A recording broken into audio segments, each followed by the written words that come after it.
Por que a gente precisa dormir? Por que dormir é tão importante?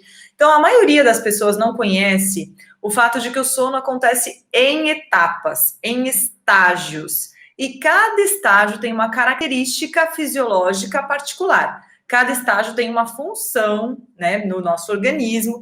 Cada estágio nos leva a uma determinada reparação de tecidos, a um determinado nível de relaxamento, de descanso, e por isso nós temos que passar por todas elas. À medida que a gente vai envelhecendo, a gente vai mudando também o tempo necessário em cada um desses estágios. Então, se você pegar um bebê que dorme às vezes o dia inteiro, né? E ele precisa desse sono, um adolescente em fase de crescimento que precisa de mais sono, e o adulto jovem comparado ao idoso, a gente percebe que o idoso dorme naturalmente menos, porque ele não tem a mesma necessidade fisiológica de sono do que o bebê, do que o adolescente, do que o adulto jovem.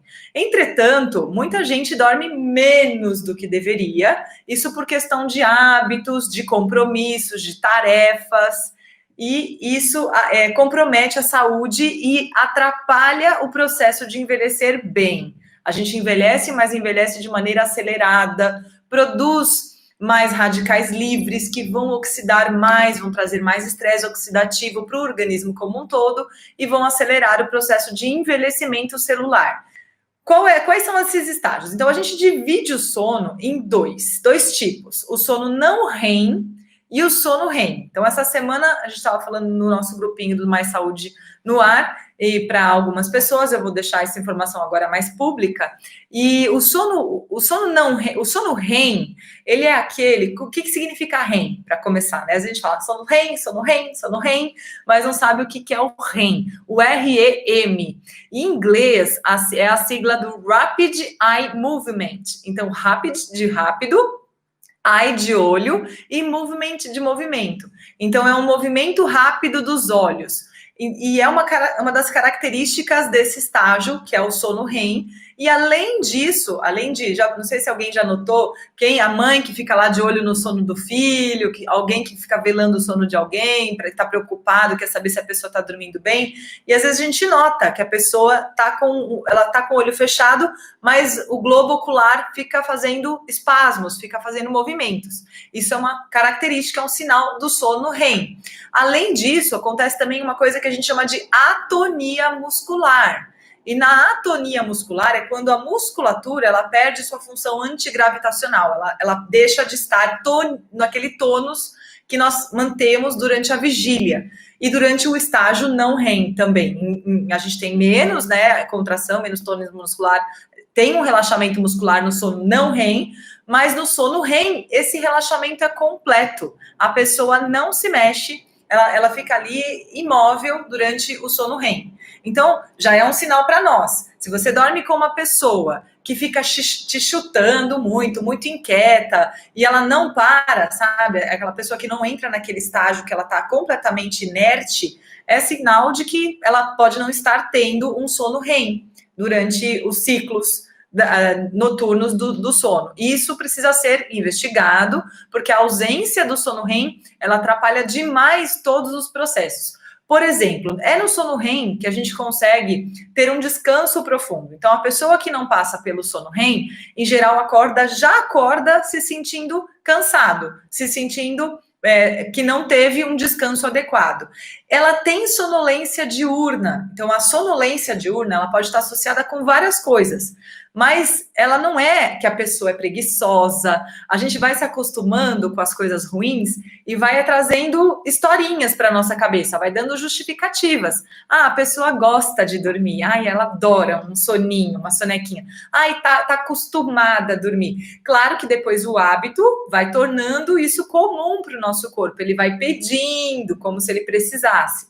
Mas, na verdade, a sonolência diurna, ela não é natural. Eu preciso investigar a causa, e uma das causas pode, sim, ser a falta do sono de qualidade durante a noite, a falta do sono REM. Não é só uma questão de horas. Quantas horas eu estou dormindo? Porque tem gente que olha e fala, não, mas espera aí. vai falar com o médico, vai falar com alguém, com um familiar. Eu durmo à noite, eu dormi 5 horas, dormi 6 horas, dormi 7 horas. E aí a pessoa pensa, é verdade, tá bom, assim, né? E não significa que esse sono teve qualidade, não significa que ele cumpriu os estágios necessários. E outra coisa, então, que acontece no sono REM são os sonhos. Então, porque é justamente ao contrário do que a gente imagina, quando eu falo assim para você, o sono REM, a gente tem um descanso mais profundo. Você não se mexe, o seu olho se mexe, enfim. Você tem a impressão de que você está ali com as ondas cerebrais calmas e bem lentas. E não. A realidade é o oposto. É que você tem uma ativação no seu metabolismo cerebral, com mais consumo de glicose. Você tem uma ativação no fluxo sanguíneo para o cérebro, comparado até ao seu momento de vigília, quando você está acordado, e você tem alta frequência cerebral. Então, e é justamente por causa dessa alta frequência cerebral que acontece esse reflexo do movimento rápido dos olhos. Então, é nesse momento, no sono REM, em que acontecem os sonhos. Então, durante o sono REM, a gente faz uma limpeza no nosso cérebro. Por quê? Nosso sistema linfático, ele é responsável por esta limpeza no organismo, de maneira nos nossos tecidos, nos nossos sistemas orgânicos, e acontece em períodos diferentes. Mas o cérebro, ele é protegido pela barreira hematocefálica. Então, a passagem de tanto de coisas boas, nutrientes, né, que chegam para o cérebro, ela tem critérios, a gente tem filtros, e também para sair do cérebro, existem mecanismos muito especializados no cérebro. O organismo, ele tem células, receptores, portinhas especializadas para poder justamente controlar o que acontece ali. Então, ali fica o nosso tesouro, né? Ali fica um tecido extremamente nobre e precisa de todo um critério. E a gente produz todos os dias toxinas no nosso organismo e também potencializado com aquilo que a gente inala, com o que a gente come ou deixa de comer. Isso vai gerando estresse e toxinas e a gente vai construindo proteínas tóxicas. Então, ou seja, o sono REM abre o portal, para resumir, que permite a limpeza do beta-amiloide, né, dessa proteína tóxica, para eliminar. Então, a pessoa que não entra no sono REM, ela não tem faxina. Eu já falei isso em outras lives, né? Então, o que acontece? A pessoa, é como se eu estivesse usando um exemplo bem simples da gente entender, eu tenho essa casa, eu preciso que ela seja faxinada uma vez por semana. E aí vai chegar a equipe de faxina aqui, porque eu, vamos supor, não posso fazer a faxina, eu tenho uma equipe especializada que entra para fazer. Mas aí chegou, estão lá na portaria do meu prédio pedindo para subir, pedindo para entrar, mas a portaria barrou, não permite porque a pessoa não está de máscara, por qualquer motivo a pessoa está lá, a faxina está aqui, ela é necessária, a pessoa para fazer a faxina está pronta, está lá, só que a barreira não deixa ela entrar. Então, a mesma coisa, o sono REM é aquele porteiro que não deixa, a faxina precisa ser feita, o nosso organismo está pronto para isso, mas não existe a permissão de entrada porque não aconteceu aquele momento. Então, é bem sério o negócio de não dormir bem. Você pode ter um problema de acumular peso, que vai te trazer um problema ortopédico, um problema de sobrecarga articular, você pode ter um problema de desgaste ósseo, você pode ter um problema ligado ao cérebro, ao declínio cognitivo, à perda de memória, à diminuição da aprendizagem, à irritabilidade, problemas de ordem psicológica, de ordem psiquiátrica. Então, tudo isso junto, tudo isso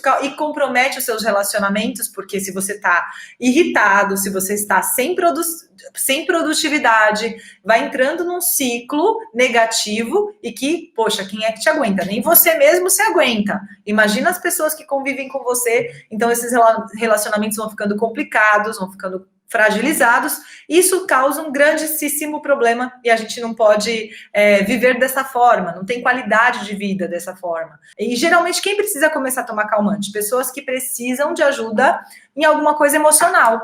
É ansiedade, é preocupação, é estresse, né? Então, durante a nossa vida, a gente vai só acumulando estresse. A carga alostática vai se acumulando. Durante a nossa vida, os problemas não vão diminuindo muitas vezes. às vezes eles vão aumentando, porque esse filho que está lá no quarto, ali, jogando videogame, amanhã ele está na rua, eu não sei o que ele está fazendo, tem preocupação, tem violência, tem perigos, tem sofrimento, tem dificuldades, ele pode ficar doente, eu não posso mais fazer o remedinho, a sopinha. Tudo isso vai trazendo um grau de estresse muito grande, o ninho vazio, uma viuvez, uma aposentadoria. A vida começa a te levar para um caminho, sabe? Que se você não tiver preparado, se você não tiver estrutura, aí a coisa fica, sabe, pesadelo de gente grande.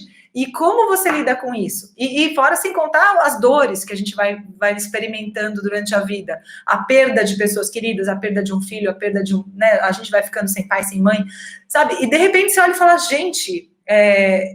tudo que você sabia começa a mudar, tudo aquilo que você tinha de conceito, você tá vendo que aquilo que você não queria, você tá vivendo. Então, a vida, ela é maluca. E se a gente não souber disso, quanto antes a gente souber disso e se preparar emocionalmente para isso, mais chances da gente não precisar amanhã dessas medicações. Mas se às vezes, né, que acontece, eu acabei de ter uma perda, estou em luto, não consigo dormir há não sei quantos dias, e aí eu vou ao médico e ele me receita um remédio. Não é que eu não devo tomar, eu estou precisando de ajuda, mas é numa fase, né? Estou com febre, vou tomar um antitérmico, a febre vai passar, eu não preciso continuar tomando antitérmico para minha vida inteira.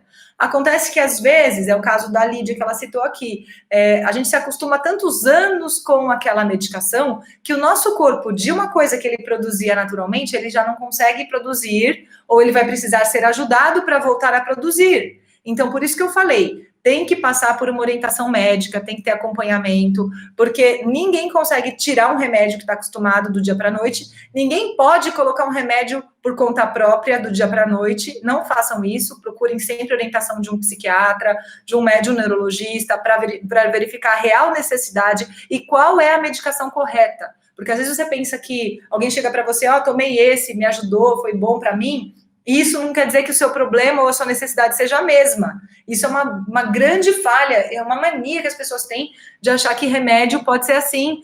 Olha, me ajudou, fez meu intestino funcionar, ou fez eu dormir, ou fez eu ficar mais calma, toma você. E a pessoa é totalmente outro problema, é outra questão, é outra coisa que precisa fazer. Então, remédio é realmente um recurso numa situação de emergência, e ele tem que ser administrado de maneira temporária, e só o médico pode dizer quanto é esse tempo, qual é a dose, quando a pessoa está pronta para parar, o que ela deve fazer no lugar, qual é o auxílio que ela vai ter de um terapeuta, de uma atividade alternativa, qual é a meditação, qual é o exercício, qual a alimentação, que tudo isso vai ajudar a pessoa a se reequilibrar. Então, né, Rô, tem essa limitação do exame, da polissonografia, que você está com eletrodo, você está num lugar diferente, você está não sei o quê, e assim, vai e dorme, né? Às vezes isso é complicado. Mas aí também vai dar leitura do profissional desse exame e vai dele identificar, opa, não é porque você está dormindo no laboratório que você vai ter apneia, por exemplo. Então, por isso que uma coisa mais importante para a gente avaliar é se você está tendo apneia. Né? É uma coisa muito perigosa e o exame mostra isso. Então, mesmo você...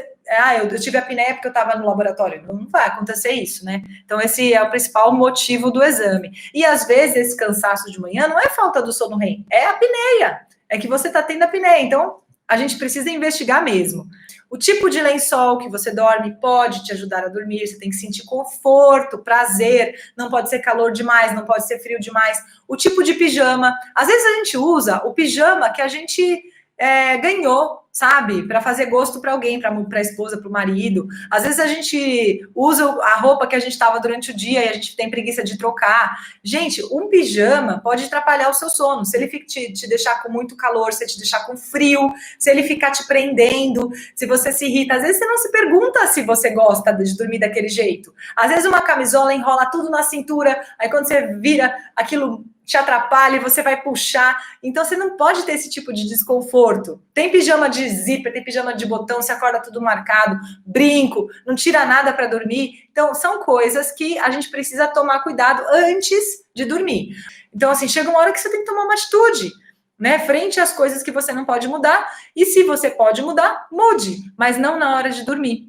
a hora de dormir, ela tem que ser ali preservada, ela tem que ser extremamente cuidada, e é isso.